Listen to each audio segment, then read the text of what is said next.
সকলকে আসসালামু আলাইকুম। যে যেখান থেকে দেশ বিদেশে আমার ভিডিও দেখতেছেন সকলকে আসসালামু আলাইকুম। এবার ঈদে আমার ছোট্ট ৩ টা ভাইয়ের সন্তান। ২ টা ভাই তো বিয়ে করছে। ২ ভাইয়ের ২ মেয়ে।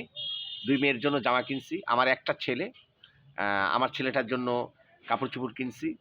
তারপরে আমার শ্বশুর-শাশুড়িকে ইনশাআল্লাহ আমি দিছি। আমার বাবা-মা নেই। আমার বাবা-মা অবর্তমানে আমি তাদেরকে দিছি। কিন্তু আমার স্ত্রী এ পর্যন্ত আমার কাছে বলেনি যে সে এবার ঈদে জামা নেবে কি তেমন কোনো দাবি করেনি আরকি। তারপরেও গত পরশুদিন আমার স্ত্রী একটা ৳৩৫০ আমাদের গ্রামে কাপড়ওয়ালা আসছিল। ৳৩৫০ দিয়ে কাপড় কিনছে। আমাকে রাত্রে বলতিছে যে, "এই কাপড়টা আমি নিছি।" তো আমি বললাম, খুব ভালো করছো।" আর আমি যেটা উপার্জন করি আমি আমার স্ত্রীর হাতে দেই।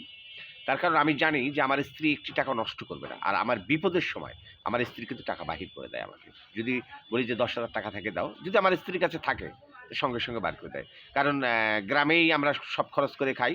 গ্রামে দোকান আছে। চাল-ডাল যা লাগে দোকান থেকে কিনে নিয়ে যাই। ২, ৪, ৳৫০০ যা কামাই করি স্ত্রীর হাতে দেই। নিজের চলার মতো টাকাটা রেখে দেই। ব্যাংক ব্যালেন্স তেমন কিছু নেই ভাই আমার।